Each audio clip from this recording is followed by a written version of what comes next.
for funding. Well, we can start. Yeah.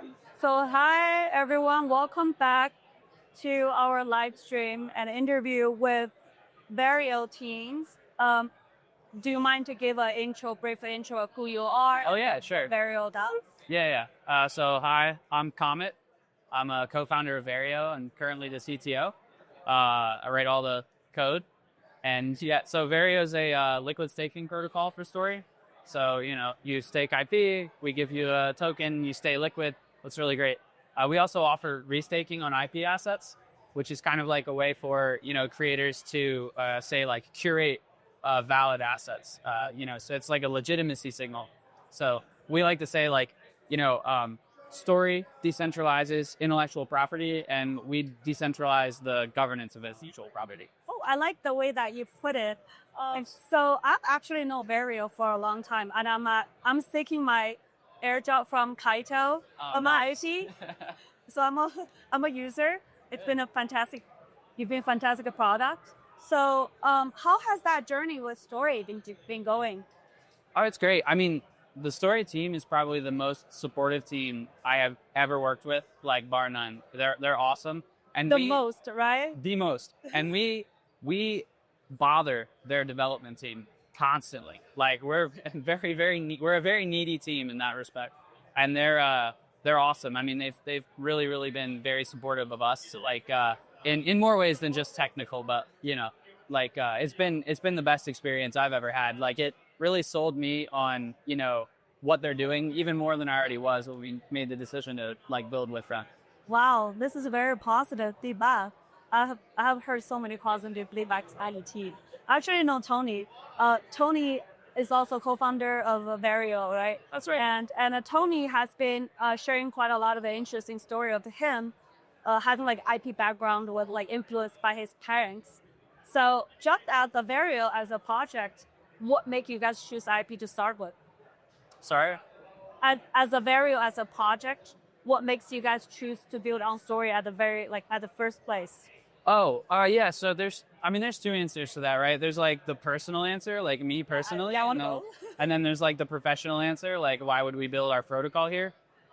So the personal answer is I was a musician all throughout my early life growing up, and I got to deal with reuse and fair reuse kind of constantly, and how difficult it is as an independent musician to try to a normal person doesn't know to call up a record label and who to talk to about hey, could I license this piece of music or something like that, or pay royalties. It's so obfuscated behind just layers and layers and layers of bureaucracy. And so, Story kind of democratizing that process really spoke to me on a super personal level. So that's why I got interested in Story in general. Yes, yeah, that makes perfect sense. Right. And then Tony and I have been working together for, years now. And we decided that, one of the things that's really hard to solve about intellectual property in the current day and age with AI is what is legitimate or not. What does it mean to be the legitimate IP without the owner coming forward and stepping up and saying this is my IP, you're infringing, right? How do you do that? What is original? And especially when it's AI generated, there is no owner to step forward and say that's my creation. So, this whole idea of IP curation, which is what we do with our restaking protocol, is our attempt at solving that problem. So why your restaking protocol need this IP layer on there? I know you guys actually working with other IP, big IP. You guys recently announced it with the rabbit. Was that the bunny? Oh, Selfamon. Yeah. Yes. It was a really amazing collaboration. Can you walk through us how that collaboration worked in the restaking platform? Yeah. So right now, it on the protocol level, it's actually permissionless to list your IP asset with us. So the front end is just displaying some partnerships that we're working with very early on, people that are excited to incentivize the community. And I think those are the types of projects we're working with right now. Sofamon did this airdrop where you could claim wearables, and that was so many people got so excited about that. Yeah. The founder just shared that they were really planned for so many people when they wanted to testnet. Yeah, we heard the same thing from them. They were we didn't really think it was going to go like this. But yeah, But that's a perfect example of like this project that benefits a lot from, reuse and ubiquity. And I think that like choosing to list on Verio really helps them to like achieve that. It is like curation at the end of the day, right? And so we want to help curate these projects that are as ubiquitous and important as like Sofalon. So, that's like our selection process for that isn't even a selection process. It's just like, we're chatting with people that are excited about their own community, and we're helping them to like reach their own community through that like lens of restaking. So it's a very easy process for us. Wow. Yeah, because I actually saw like Tony being in a story office a lot. Yeah. I think he lives there. I'm not certain, but every time I talk to him, he's there. So it's like kind of like the story tease. Yeah. Is there? I've heard like people married to story and feel like they're part of a team while being on the ecosystem.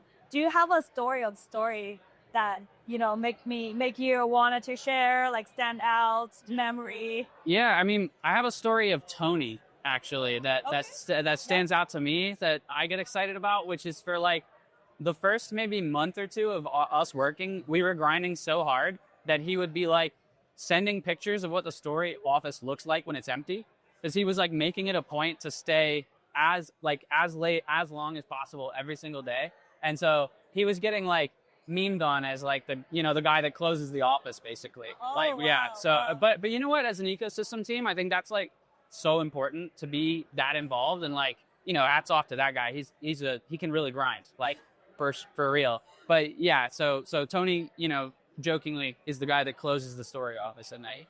That'd be my story. And maybe he just moved there to be close to story office. I'm saying I think he lives there. Every time I'm on the phone with him, he's never at home. Never.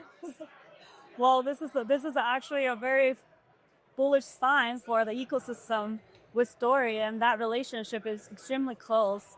So yeah, I think it's a great journey, and thank you for sharing that story of story. And I'm really looking forward for what's new upcoming that you guys do in the story ecosystem and with the IP as well. So thank you for coming, and I really appreciate your time. Awesome.